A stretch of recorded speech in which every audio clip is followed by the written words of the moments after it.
Hello everyone, কেমন আছেন আপনারা সবাই? আশা করছি সকলেই ভালো আছেন। আলহামদুলিল্লাহ আমিও ভালো আছি।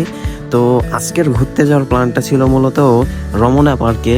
তো আমরা দেরি না করে আমি আর আমার বন্ধু মিলে বাইর হয়ে গেলাম। বাইর হয়ে জিয়া উদ্যানের রোড দিয়ে ভাবলাম মেট্রো স্টেশন থেকে আমরা এখন চলে যাব কোথায়?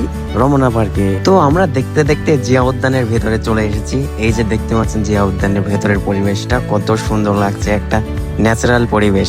আসলে এখানের পরিবেশটা আমার কাছে অনেক ভালো লাগে। আমি যখনই যাই তখনই মনে করেন এখান দিয়ে একবার হলেও মনে করেন ঘুরে যাই। তো আমি আর আমার বন্ধু মিলে একটু ছবি টবি তুলছিলাম, এদিকে ওইদিকে দেখছিলাম।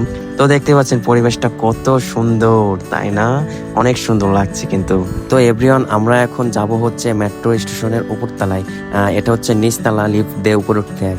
তো আমরা উপরে উঠে এসেছি, এখন যাব মূলত টিকিট কাউন্টারের কাছে।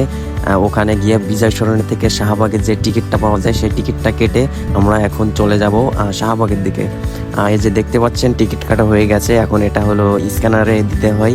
দিতে হওয়ার পরে স্ক্যানার করা হলে তারপরে মনে করেন ছাড়ে। এই যে আমরা এখন যাব হচ্ছে উপরতলায়। এটা মূলত 3 তলার মতো আর কি। এখন উপরতলা দিয়ে ট্রেন আসবে, আমরা সেই ট্রেনের অপেক্ষা করতেছিলাম। দেখতে দেখতে চলে এসেছে ট্রেনটা, আপনারা দেখতে পাচ্ছেন। তো এভরিওয়ান, আপনারা যারা ঢাকাতে আসেন অবশ্যই একবার হলেও কিন্তু মেট্রো স্টেশনে উঠে দেখবেন কেমন লাগে। এখানকার পরিবেশটা কিন্তু অনেক ভালো লাগে। তো এটা হচ্ছে ট্রেনের ভিতর থেকে আমি একটা ক্লিপ নিয়েছিলাম আর কি, তারই ভিউ দেখতে পাচ্ছেন কত সুন্দর আর কি। তো এভরিওয়ান, এই মেট্রো স্টেশনটাকে ব্যবহৃত করা হয়েছে মূলত ঢাকা শহরে যে ধরনের জ্যাম থাকে, এই জ্যাম থেকে মুক্তি পাওয়ার জন্য এই মেট্রো স্টেশনটাকে ব্যবহার করা হয়েছে। তো এই মেট্রো স্টেশন থেকে নেমে আমি দেখতে পেলাম কয়েকটা পথ শিশু শুয়ে আছে।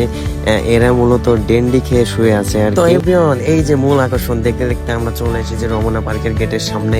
এটা দেখতে পাচ্ছেন গেটের সামনের পরিবেশ, এবং আমি একটু ভিতরে গিয়ে দেখতে পাই অনেক সুন্দর একটা লেক এবং প্রাকৃতিক পরিবেশ। তো আমার বন্ধুকে বললাম একটু আমার ছবি টবি তুলে দিতে, সেও আমার ছবি টবি তুলে। তো এভরিওয়ান, মূল কথা হচ্ছে আপনারা যারা শাহবাগ যাবেন তারা একবার হলেও রমনা পার্কে কিন্তু ঘুরতে যাবেন, দেখে আসবেন পরিবেশটা কেমন লাগে।